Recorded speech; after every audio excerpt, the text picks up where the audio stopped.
I heard John Strickland talk about Javon Evans, and he said Javon Evans, probably grew up watching guys like him, and that's true. So you got to figure out how to get rid of those bad habits.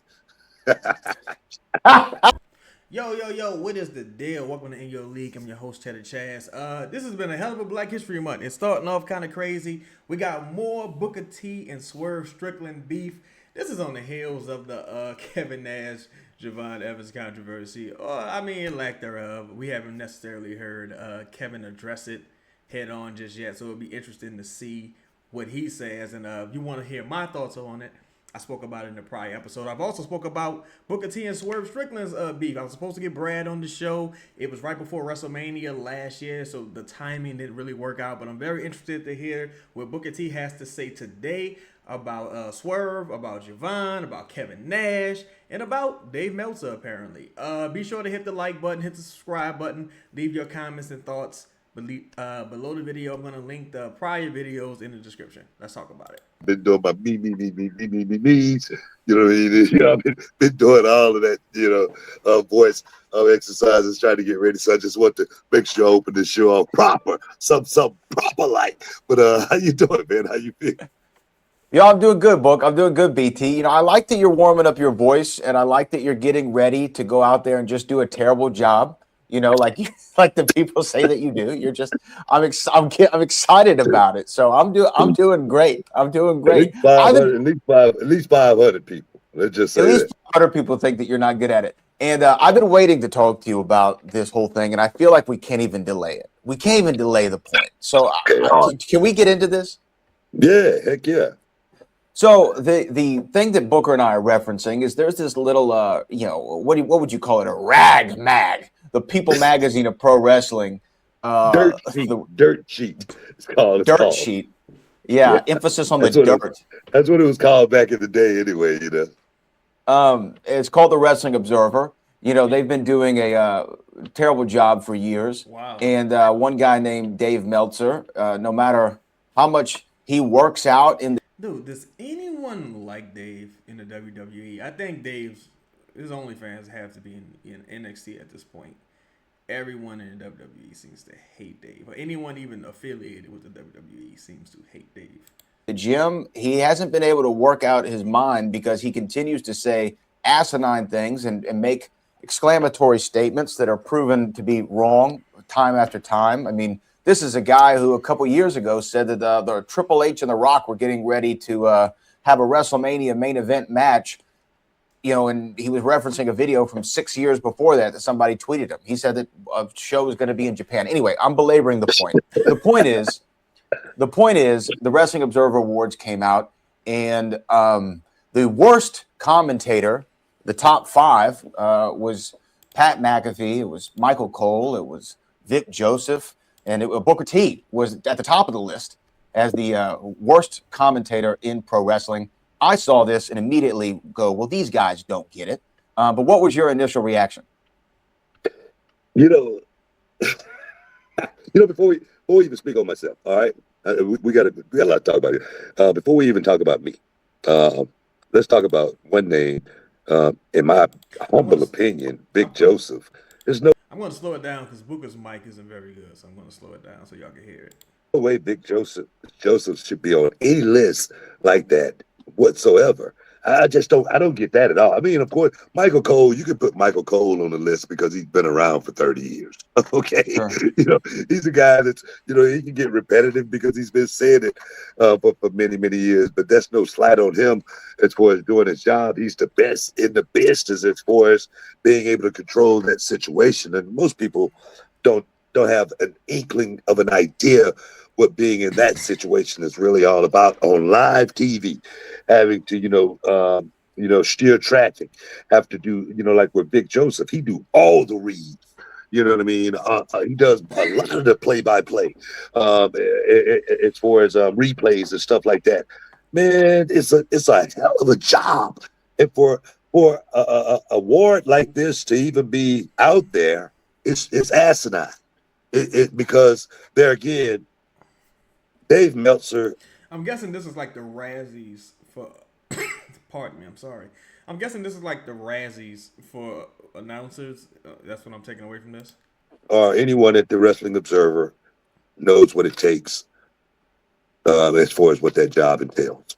Or wrestling or anything else be that made. I mean, but he somehow finagled his way into being, called a wrestling, aficionado, a wrestling historian, whatever, and no dig on that or anything like that. But something like this is redundant. It makes no sense. It really does. And me personally, I don't take a knock to it. That's just Dave Meltzer taking a shot at me, probably because of what happened on the Jericho Cruise. You know what I mean? A lot of people don't know that story. I cornered, Dave Meltzer, and I told him I would rip his ears right off of his body. Wow. That's what I said.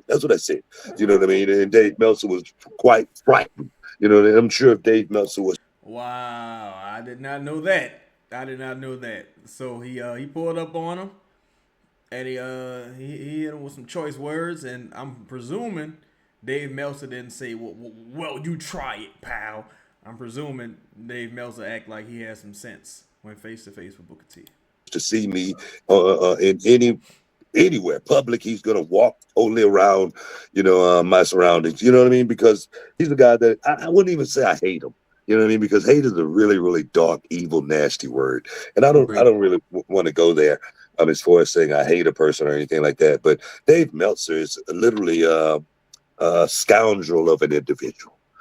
He really is. He's a guy that's really sucking the life out of this business. You know what I mean? I don't know if you saw the list of names that won awards. You know what I mean? And everybody, all awards was at AEW. It makes no sense. You know what I mean? And the thing is, I get it. That might be saying, well, WWE has their Hall of Fame and they get a chance to put whoever they want in their Hall of Fame. I get it, but they're supposed to be an independent journalist. Okay, that's where the line is drawn with something like this. You know what I mean?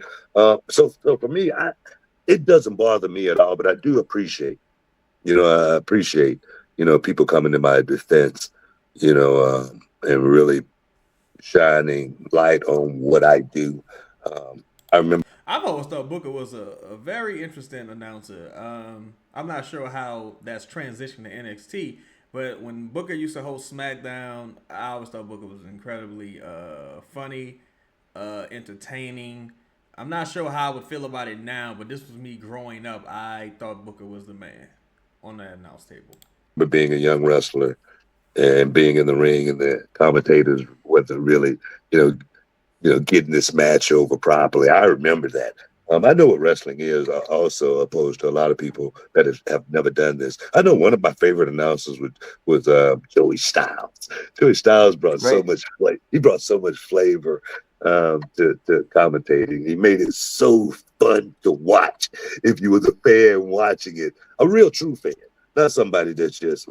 And I hate this leaning to the left and leaning to the right term, because that's political. And I'm never going to want to take wrestling down that rabbit hole of being political. I'm not going to take it there. I'm just not. Just because so many people around the world love professional wrestling. Professional wrestling is a universal language. It truly, really is. You know what I mean? So for me to get down into the mud, with someone like a Wrestling Observer is useless. It really is. It's useless. You know what I mean? But I think the people that have careers that have been launched just because me putting a spotlight on them, I think they know. I think all the people know that I've trained with, as far as what I'm talking to them about, as far as what is it going to take for them to get to the next level. You need to have a championship name, okay. That's what I'm saying. That's what I'm just being real here. So for me, I don't take a knock. It's not a knock at all.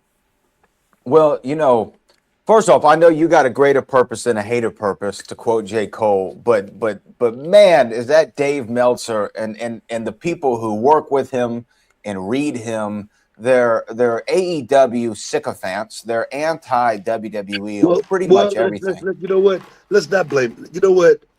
Brad, and I feel you. I know you got vitriol right I now. do. You got the venom running. I'm hot. But I don't, and I know I hope this quote get picked up out there. I don't blame the students. I blame the teachers. I never blame the students. And Meltzer got a lot of people that's following him, that's listening That's to him. true. You know what I mean? And when you got people listening, you know what I mean, they're willing to, agree, more than likely to disagree. You know what I mean? So Now, just for the sake of objectivity, I'm presuming that this is a opinion based reward and not necessarily based on like meritocracy. If that is his opinion, then I mean, is it really that, is it really that worth frowning upon? I say that only because we all have opinions. Booker has his opinions of guys. I'm sure Brad has his opinion of guys, gals, and people in the industry. It just seems interesting unless Booker is saying that opinion is solely based on me confronting him on the Jerry Cruise. Booker confronting Dave Meltzer on the Jerry Cruise. But why did you confront him? You confronted him because he had an opinion. So, I don't know, because there needs to be some level of objectivity across the board. for me, I understand, but hopefully, the people that's listening to me right now is gonna, maybe wake up a little bit and go, man, what the hell was I thinking about professional wrestling? You know what I mean? When you take the fun out of professional wrestling, we've lost it. All right, we really, truly have. If we take the fun out of professional wrestling, so for me, I don't give a I agree. damn what people say. I was supposed to have had this job for 3 months. Okay, it's going on 5 years now. So I must be doing something right. And I'm gonna just keep having fun until they tell me, "Hey, Book, it's time for you to go." That's what I'm going to do. All right, and let's see how many other stars become superstars in the meantime. That's the way we'll rank this system. How about let's do it do it that way. All right. And I know we got to take a break because we inside the Hall of Fame. I'm a professional wrestler. All right, and I don't even have a clock right now, and I know we at 10 minutes. All right, you're inside the Hall of Fame. We'll be back in a minute. All right, guys. Brad. All right. That's interesting. One thing I will say, um, people cannot care because some people say, I don't give a damn what this person thinks. I don't care what this person thinks. And then you see them responding to said person. You can still, in my opinion, you can still respond and defend yourself or, give your defense of oneself and still not care. So Booker responding here, in my opinion, doesn't necessarily mean he cares. But I will say, historically, in me following Booker and following this show, he does meet criticism head on. And I don't know if he's always as open minded to criticism, as some others. But hey, we all feel a certain way about people criticizing us professionally. Take that, sucker! Okay. Oh, welcome back inside the Hall of Fame, baby. We just chopping it up as far as me being the worst commentating announcer of 2025. I think that award was created just for me, right? Like literally, I don't remember this award before I came along. Seriously, I really don't. But I want to thank guys like Sam Roberts for coming out to my defense. Guys like Coach Jonathan Coachman, MJF, AEW World Champion, came to my defense, and what he said was quite profound. Because it's kind of true. One thing about this business, I always talk about, if you're really, really good, like a MJF, like a Booker T, your name will get there way before you do.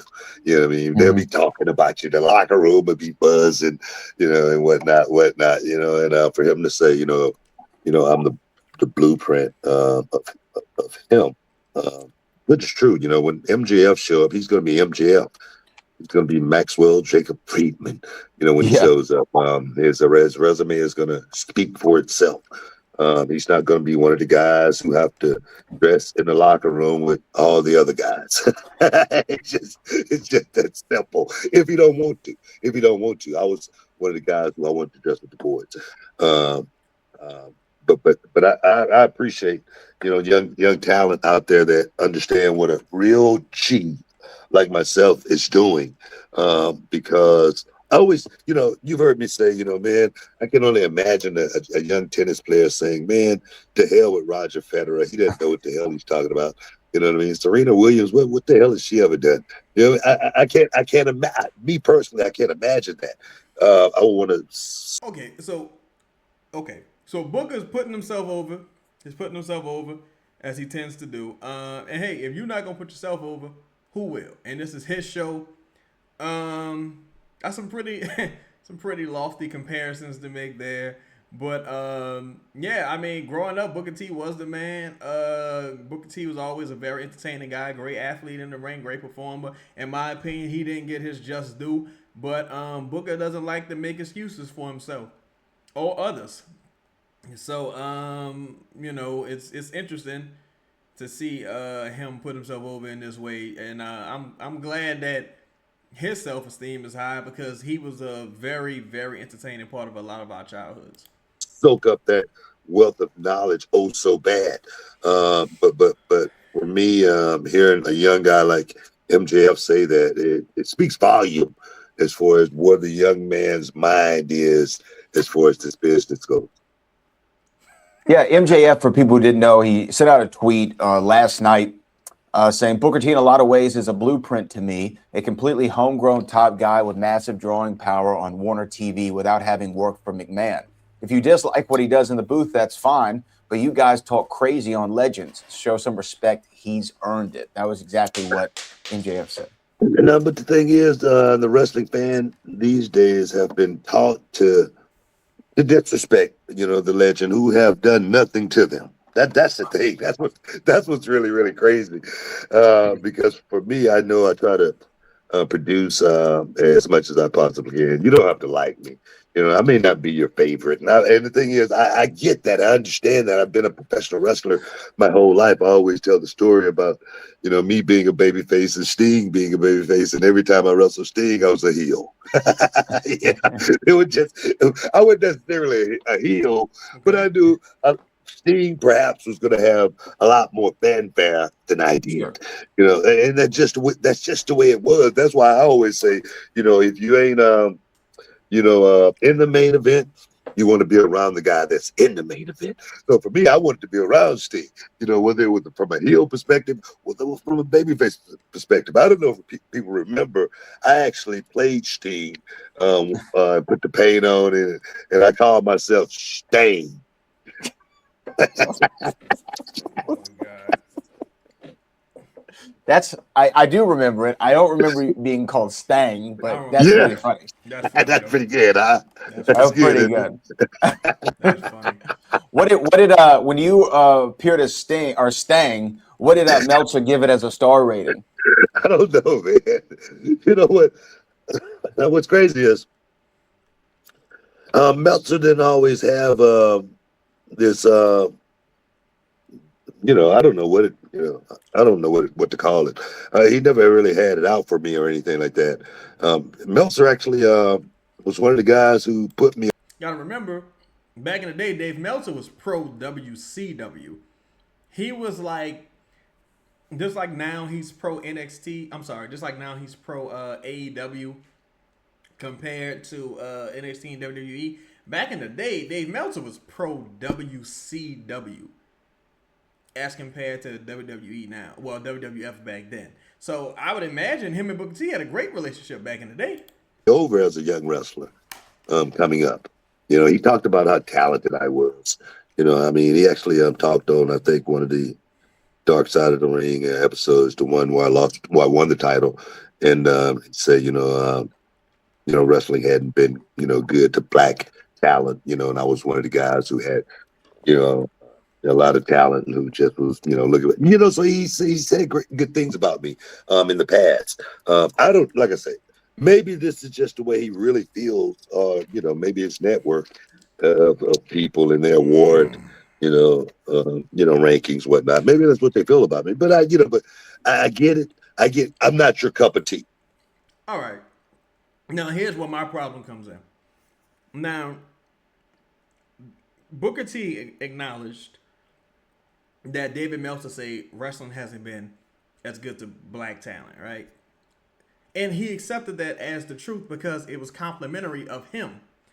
But when other people say that, like the Swerve Strickland or some other black wrestlers, Booker leans into a meritocracy ideology, the way it's like, yo, if you're not getting over as a black talent, maybe you're just not good enough. That's Booker's. He said it himself. Like that's something he said. So again, I just find it interesting. It's just interesting to me. That's all I'll say for right now. All right, I'm not your cup of tea. I'm not the guy that's normally in the booth. Okay, and I don't want to call it a race card or anything like that. But there aren't that many black commentators. Oh hell no! Hell no! Oh no! Oh no! Oh no! No, no, no, no, no, Booker. No, Booker. No, brother. No, no, no, no, no, Booker. Hell no. Not you. Not you. Now look, what did I just say? What did I just say? Booker T, typically, when there's any racial controversy going on, be it Hulk Hogan, Swerve Strickland, etc., Vince McMahon historically with the N-word thing, etc., Booker always takes the, politically correct approach, like racism. I haven't, really know too much about that. You know what I'm saying? This is all fair. That's typically Booker's POV. Now that he's being criticized, anytime a motherfucker say, I don't want to play the race card, but racism, excuse is not the right word. That reasoning is going to be put out there.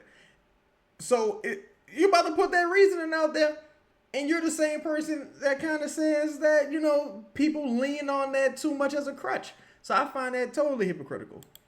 There aren't too many people that talk like me, as far as, I do talk street a lot, I do bring that street knowledge to the booth, and I can't talk like, Big Joseph or Michael Cole, none of these guys, I can't do it. I'm just me. And if you like it, you like it. And the thing is, a lot of people like it. Okay, I can tell you that right now. A lot of people, it's like gumbo. You know what I mean? Somebody like Meltzer, he's probably never had a bowl of gumbo in his life. Okay? He don't know nothing about the roux. He didn't know about the roux. Exactly. You know what I mean? And if he have had it, it was chicken gumbo. you feel what I'm saying? You feel what I'm saying? So I understand some people's, tastes. So it's don't think I don't understand people. Don't think I don't understand. But let me get this straight. Like Dave Meltzer, right? The high priest of star ratings, a man who has turned into guessing wrestling finishes into his empire, his media empire, running the People's Magazine of Pro Wrestling, says that you're the worst commentator of this year, the worst wrestling announcer. Booker T, like Hall of Famer, reality wrestling founder, one of the most naturally entertaining voices the business has ever produced. I mean, I don't understand. Like Dave Meltzer, he might know like a wrist watch from a wrist lock, but understanding what makes wrestling fun is a whole different skill set. Because Booker, you don't sound like the Wrestling Observer newsletter. You sound like you react, you laugh, you get loud, you say wild stuff sometimes, like actual human beings do when they're watching a fight. Not everything has to sound like it's a peer-reviewed essay before it makes the air. And the other thing is, having the worst wrestler or worst announcer category, to me, that's a real problem. Because pro wrestling isn't supposed to be about tearing the business down for sport. It's about celebrating the people who make it work. That's what an award's for, celebrating greatness. So you want to critique, that's fine. You want to analyze, go right ahead. But handing out awards for like the worst this and the worst that it doesn't make you feel insightful or smarter or coming from an elevated position. It makes you sound like a snarky piece of crap. You know what? I agree with Brad because I do think it's kind of, it might be unnecessarily overly critical. Like it's because like what do you hope to accomplish by giving out that award? This is not like an actual results driven sport. It's all a matter of taste and preference. It's not like there's no real basis for it aside from are you entertained or are you not entertained. So I agree with Brad on this one. Well, yeah, that would be foolish. But you know, like to me, like yes, feedback is great. Like all that. I did want to ask you one of the guys. Wait a minute. What do trolling mean? I mean, trying to get a rise out of you and like talking smack. You know. Well, I haven't responded to anybody, so ain't nobody trolling me. All right. Hey, I just want to get that out there. When I saw that, I'm like, that's crazy. Wait, and for people who just tuning in, what Booker said in the first segment, it did happen. You've never talked about the Jera cruise, I don't think publicly. I think other people have told the story, but it was one of my favorite phone calls I've ever received in my life. You know, we got 4 minutes left. I'm gonna get this story out right now. Okay? Get the story out. I want to get it out because I don't want Meltzer to come out and say that never happened. All right. It happened. What happened was I was sitting in my hotel, my hotel cruise room, you know, on the Jera cruise.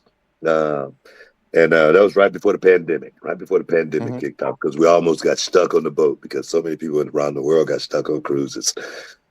And I was on the cruise, my lovely wife, you know, Chavo Guerrero, Eric Bischoff, you know, so many people was on that cruise, you know, that had some fun with. And like I say, Ric Flair and Dave Meltzer, he was on it. I had never met, never met Dave Meltzer before in my life. All these years, I had never met Dave Meltzer.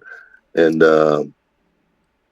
I was in my room and my phone rang and it was Ric Flair. And Rick was like, "Hey, Buck," you know what I mean? He's like, "Hey, man, I'm down here, such and such and such and such. Come hang out with me and have a drink." And I was like, "Oh, man," I told Charmel, I was like, "Baby, Ric Flair's calling. And when Rick calls, I'm going." You know what I mean? It's just part of, you know what I do with Rick calls. He already know what I'm drinking. It's already there waiting on me. You know, it's like that. I swear. It's double checking cola. Yeah. And as I get down to me and Rick, Charmel. I know life is complicated, but I will never understand brothers just associating so just graciously with this known racist motherfucker, Ric Flair. I'll just never understand it. The man's a known racist. And it's just like, well, he called, I'm going. It's like, I don't know. To me, that's, what the fuck? Just us three. We're in this room. We're just chopping it up, you know, talking, laughing, having some fun. And lo and behold, who walks in? Dave Meltzer. He has two people with him. It was a girl and a guy. And he said, "Hey, Rick," you know, and Rick goes, "Hey, Dave," you know, and Dave comes over and Dave actually takes a seat with us. And I'm like, wow, Dave Meltzer, you know what I mean? It was Dave Booker, you know. I was like, yeah, Dave Meltzer. And something just came over me at this point because this was the first time I ever met Dave Meltzer before. And I go, "Dave Meltzer." I said, "You know, Dave, you've quoted me before. And we've never met. We've never had a conversation. How can you quote someone and you've never had a conversation with them?" I said, you know, and I just got so upset. And I just looked at him and I go, "You know, man, all these years, you know, I just want to tell you, you know, you're a piece of you know what." I said, "No, you really are. You really are. You really are a piece of you know what." And I said, and I got so mad, and I said, "Man, I could rip your ears off right now. I really could. I could rip your ears off right now." And then I composed myself. And his friend goes, "You know, man, I've been in a bad situation before, and I think this is a bad situation. I think we should leave." And I go, "Yeah, Dave, I think you should leave." You know, Dave Meltzer left without saying a word. He never, you know, defended himself or never said that he didn't do what he did, which was quoted me. And him and I had never had a conversation before. I don't think it's right for a journalist quote someone, and they've never had a conversation with them before. And he said other negative things. What the fuck was the quote? Now we need to know what the quote was. What did he say you said?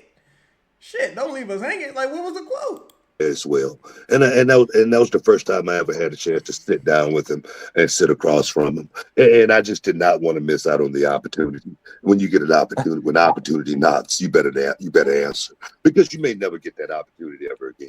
You know what I mean? But that's all it was. It was just two men airing out grievances, and one man was really hot about it, the grievance. But no bloodshed or anything like that. No, but it just, like I say, when you get an opportunity, you want to look a man in the eye and confront a man eye to eye. And that's normally the way I do things. I'm old school, very old school. But that was it. Well, yeah, and this is coming off of him quoting you without ever speaking to you. I think he also alleged the only reason you had a job was because of your skin color. That was in one of the articles. He also said that calling somebody a mark is like using the N-word, which is not even close to a similar thing. Wow. So Dave, I don't know. He's got some issues over there. I don't know what it is. I ain't know Dave was a punk bitch like that. God damn. It's strange things that he says sometimes. Well, I'm sure Dave Meltzer probably didn't have any friends like me. I get that. I get that. But when you say things, there are consequences when you say things, and then you feel the urge to sit down with the person that you said all these things about. There should be consequences. You know what I mean? I've never seen a journalist sit down with one of these football players that they've been talking about, in their columns on a weekly basis. I don't think that's a wise thing to do as a journalist.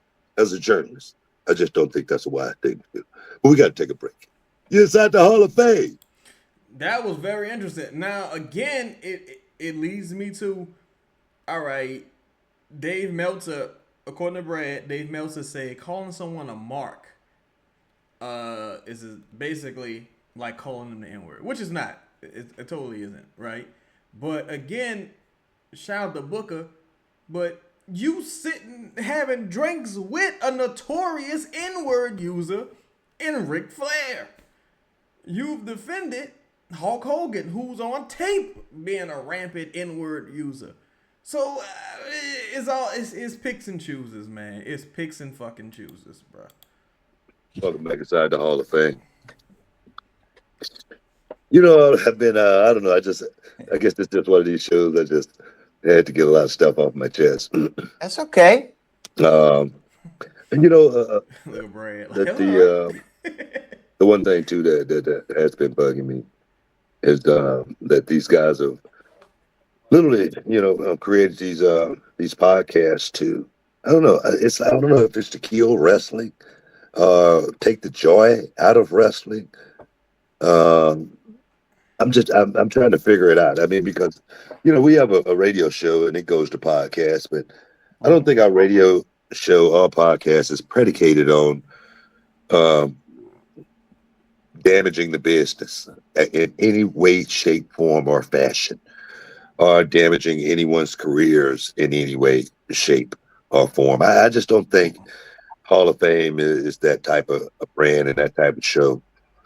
And I just, it really irks me. And maybe these guys should think about this. It really irks me to see these ex-wrestlers, ex-legends, try to find some of the media's dirt, some of the stupidest things to talk about, and call it news. I'm serious. It really is. It really, truly is silly. Like I say, try to find some of the, like I say, the juiciest talk about someone else. About someone else, not you, not your career, about someone else and what they're doing. I mean, they retired. I just don't get that. I don't get that at all. Well, it does venture a guess then to ask you this. There was another viral tweet that kind of went around on X from your buddy Kevin Nash in reference to Javon Evans. I don't know if you saw it. Here we go. It kind of sparked the internet a little bit. I think he referred to him as a Bojangles, and you know, he needs to get a little bit more. The word he used was urban. I guess to have a little bit more edge to him was Kevin Nash's advice. People took it one way or another. I don't know what your stance was on it. Well, I don't, Kevin Nash is, my big homie, but I don't know if Kevin Nash know the tradition of Bojangles and what Bojangles did. Bojangles traveled around sometimes doing minstrel shows. All right, you know what a minstrel show is, right? I do, yes. Okay, and minstrel shows is where the white people dressed up in blackface, and he went around and he did his tap dancing shows to get his tips and tricks.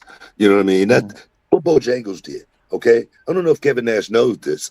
You know what I mean? Or if he knows. I would presume Kevin Nash does know this. I would presume Kevin Nash does know this. Knows the gender, in the lyrics of the song. I know Bojangles from the beginning to the end. From the beginning of the song to the end. I've heard it one of my favorite songs, because it made me feel what Bojangles had to go through. Okay? All right? He spent most of his time, in those county bars. You know what I mean? Having a drink. You know what I mean? He was in jail for a reason. You know what I mean? That's not Javon Evans. Okay? I don't know if Kevin Nash, he said, I read that too, 66-year-old boy from Detroit. I don't know if he know about Tekashi 6ix9ine or Lil Uzi Vert, you know what I mean? Kevin Nash doesn't know about Tekashi 6ix9ine, but no, like I say, no, I'm serious. You know what I mean? These Gunna, you know what I mean? These young guys, these YBs, that's what I call them. But that ain't what they call them, out there in the world. You know what I mean? And that's what these young guys like Javon Evans represents. It's a different era. It really, truly is a different era. Yeah. And maybe, Kevin Nash don't understand, that part of where we are right now in life, with music and that type of music. Now, here's the thing, though. It may be a different era, but take into consideration, wrestling isn't as mainstream or as widely accepted as it once was, from the standpoint of you might have some mainstream people like Travis Scott. Shout out to Travis Scott. He might be on the program. O'Shea Jackson Jr. might be on the program here and there. But back in the day, it's like The Rock, Stone Cold, Undertaker. Just super duper John Cena, super duper crossover people, right? The super crossover people. Brock Lesnar, right? I think more so Kevin Nash's criticism was this character, the Javon Evans character, it may just be too close to his true personality, and it's not going over well as a character, and it may not have staying power as a character. That being said, you don't never compare nobody to no motherfucking Mr. Bojangles. Kevin Nash, you was tripping on that one. We ain't listening to Pocket Biggie no more. It ain't like that. You know what I mean? We're in a different world, and someone like Big Kev, he got to understand that. I do understand his point as far as referencing the young OG to someone like 1-2-3 Kid, Sean Waltman. And Sean Waltman had that fire in him, that fight in him. Mm-hmm. I think Javon Evans has a lot of fight in him. I watched him up close and personal. Do we have to work on certain things a little bit more, perhaps to hone his skill? Kid's 22 years old. He's 22 years old. The business is totally different than it was when Sean got in the game. The guys that Sean was working with and learning from are totally different than the guys, this kid is learning from, and as well as been watching. Totally different. You know what I mean? So I heard Sean Strickland talk about Javon Evans, and he said Javon Evans, probably grew up watching guys like him, and that's true. So you got to figure out how to get rid of those bad habits.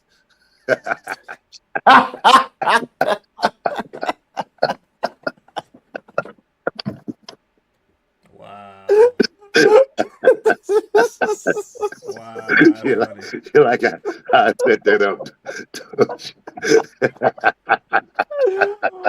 Oh, you know what? Swerve deserved that one. He deserved that one. Based on what? So that's all. That was That's All right, you say Swerve deserved that what? My question is, based on what?